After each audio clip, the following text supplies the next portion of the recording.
নমস্কাৰ, মোৰ ইউটিউব চেনেলটোলৈ আপোনালোক সকলোকে পুনৰবাৰ স্বাগতম জনাইছোঁ। আজি মই আপোনালোকৰ মাজলৈ এটা মাছৰ এটা নহয় দুটা মাছৰ ৰেচিপি একেলগে আপলোড কৰিম আৰু আপোনালোকে ইয়াৰ বাবে ভিডিঅ'টো শেষলৈ চাব লাগিব। আৰু প্ৰথমতে মই এটা ডাঙৰ মাছ কাটি ধুই বাছি ল'লোঁ আৰু মাছখিনি ভালকৈ ভাজি ল'লোঁ।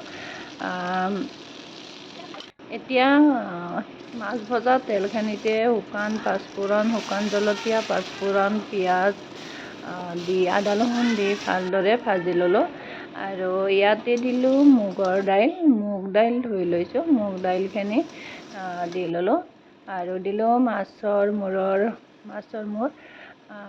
মূৰ আৰু মুগ দাইলৰ এটা সৰু ৰেচিপি মুৰিঘণ্টা, সেইটো বনাম মই। প্ৰথমতে আপোনালোকক ক'লোৱে এইমাত্ৰ একেটা ভিডিঅ'তে মই দুটা ৰেচিপি আপোনালোকৰ মাজলৈ শ্বেয়াৰ কৰিম বুলি। আৰু এতিয়া এইখিনি মুগ দাইলৰ মুৰিঘণ্টা প্ৰায় ৰেডি হৈ গ'ল।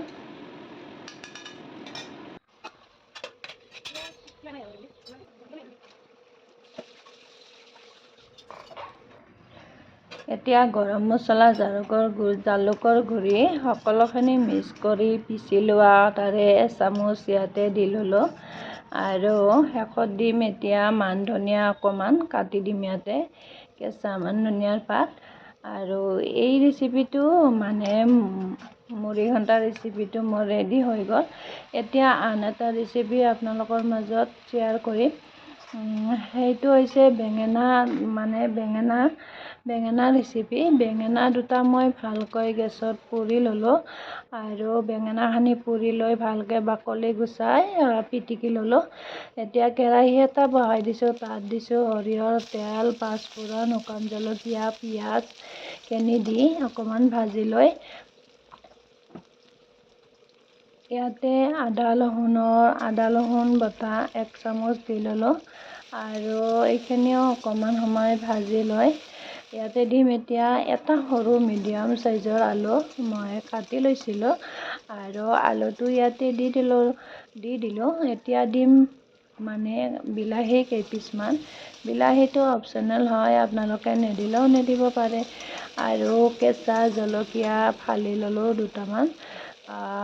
হালধি, নিমখ সোৱাদ অনুযায়ী দিলোঁ আৰু হালধি নিমখ দি এইখিনি আধা ভজা হোৱালৈকে ভাজি ল'ম। আৰু আধা ভজা হোৱাৰ পিছত যি মই বেঙেনা দুটা পুৰি লৈছিলোঁ, সেই বেঙেনা দুটা পিটিকি লৈ ইয়াতে দি দিলোঁ আৰু এতিয়া এইখিনি ভালকৈ ভাজি ল'ম। ভালকৈ ভাজ খোৱাৰ পিছত